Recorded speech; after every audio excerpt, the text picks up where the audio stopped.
रात का सन्नाटा था। आकाश में चंद्रमा जैसे किसी गहरे रहस्य की पहरेदारी कर रहा था। नीचे एक शांत स्थान पर एक योगी बैठे थे।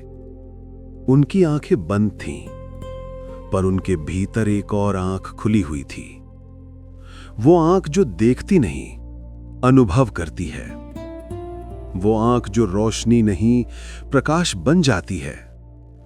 वो था तीसरा नेत्र, और उसके द्वार की चाबी थी श्वास।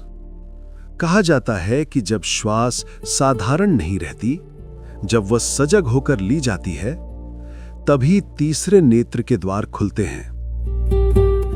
क्योंकि तीसरा नेत्र उस श्वास को नहीं पहचानता जो शरीर को जीवित रखे। वो पहचानता है उस श्वास को जो आत्मा को जागृत करे। योगी के चेहरे पर असीम शांति थी। उनका ध्यान भौहों के मध्य केंद्रित था, वो स्थान जहां विचार और प्रकाश मिलते हैं।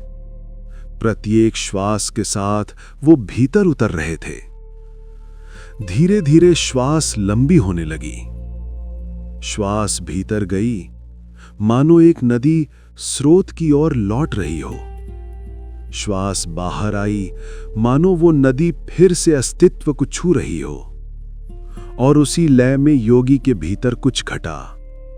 एक हल्की कंपी, एक प्रकाश, एक मौन विस्फोट। तीसरा नेत्र धीरे धीरे खुलने लगा। कहा जाता है कि जब श्वास साधक के नियंत्रण में आती है, तो वो केवल प्राण नहीं, चेतना को भी स्पर्श करती है।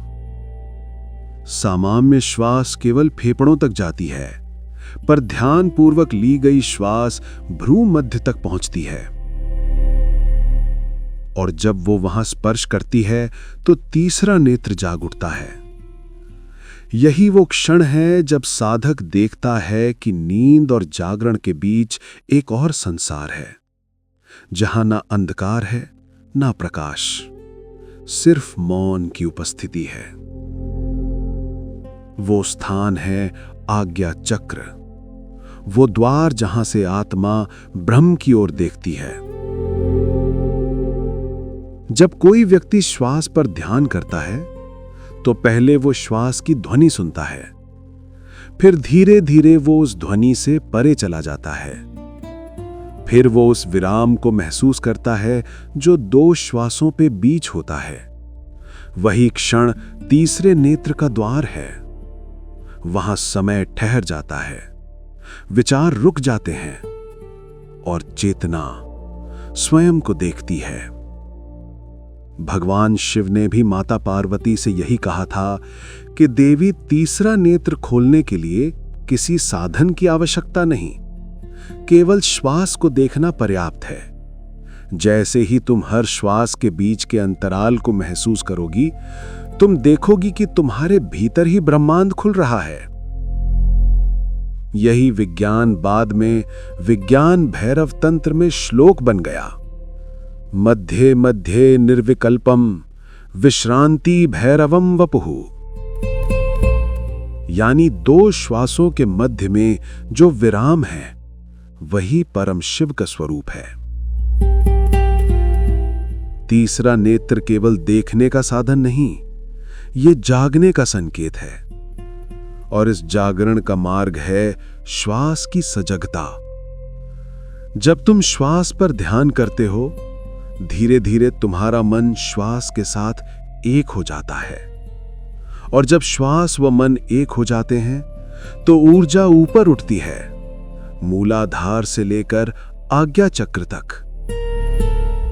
उस क्षण तुम्हें एक रोशनी दिखेगी, न बाहर न भीतर, बस वही जो हमेशा थी, पर तुमने देखी नहीं थी। वो तीसरा नेत्र है। अगर तुम इसे अनुभव करना चाहते हो, तो आज रात जब नींद के लिए जाओ, एक छोटा अभ्यास करो। लेट जाओ, शरीर को ढीला छोड़ दो। अब अपनी श्वास पर ध्यान लाओ। धीरे धीरे श्वास लो और उतनी ही धीमी गति से छोड़ो। अब अपनी चेतना को भौहों के बीच ले आओ। वहां एक हल्का दबाव महसूस होगा। वहां अपनी श्वास को जाते हुए महसूस करो। मत कल्पना करो, केवल देखो। हर श्वास के साथ वहां एक हल्की ज्योति सी महसूस होगी। वही है तुम्हारा तीसरा नेत्र। कुछ समय बाद विचार धीमे हो जाएंगे, शरीर भारी लगेगा, पर भीतर कुछ जागृत होगा। वो नींद नहीं, वो जागृति की पहली सीढ़ी होगी। यही रहस्य श्री कृष्ण ने भी गीता में कहा था, यत्रो परमते चित्तम निरुद्धम योग सेवया, यत्र चैवात्मना आत्मनम पश्यन्नात्मनि तुष्यति। यानी जब तुम्हारी श्वास इतनी सूक्ष्म हो जाए कि तुम उसे सुन भी न सको, तो समझ लो कि तुम्हारा तीसरा नेत्र जाग गया है। तीसरा नेत्र खोलने का अर्थ है अंधकार को नहीं, स्वयं को देखना। यह किसी शक्ति का नहीं, साक्षी भाव का उदय है, और उसका पहला कदम हमेशा श्वास से शुरू होता है। जब तक श्वास तुम्हारे अधीन नहीं, तुम्हारा मन तुम्हें चलाता रहेगा। पर जब तुम श्वास को साध लेते हो, तो तुम अपने मन के स्वामी बन जाते हो, और वही क्षण तीसरे नेत्र का उद्घाटन होता है। रात के अंतिम पहर में योगी ने धीरे से अपनी श्वास रोकी। क्षण भर के लिए समय जैसे रुक गया, और फिर जब उन्होंने श्वास छोड़ी तो ऐसा लगा जैसे पूरा ब्रह्मांड उनके भीतर सांस ले रहा हो। तीसरा नेत्र अब खुल चुका था। वो अब बाहर नहीं देख रहे थे, वो देख रहे थे स्वयं को। तीसरा नेत्र और श्वास दो नहीं है। श्वास ही वो मार्ग है जो तीसरे नेत्र तक ले जाती है। और जब तीसरा नेत्र खुलता है तो श्वास स्वयं रुक जाती है, क्योंकि तब साधक और श्वास दोनों एक हो चुके होते हैं। अंत में बस इतना स्मरण रखो, जब तक श्वास बाहर से आती है तुम संसार में हो, और जब श्वास भीतर से उठती है तो तुम स्वयं शिव हो। श्वास को शांत करो, विचारों को धीमा करो, और अपने भ्रू मध्य की ज्योति को देखो। वो तीसरा नेत्र नहीं, वो तुम्हारा साक्षात्कार है। Breath is the door, silence is the path, and the third eye is where you meet yourself.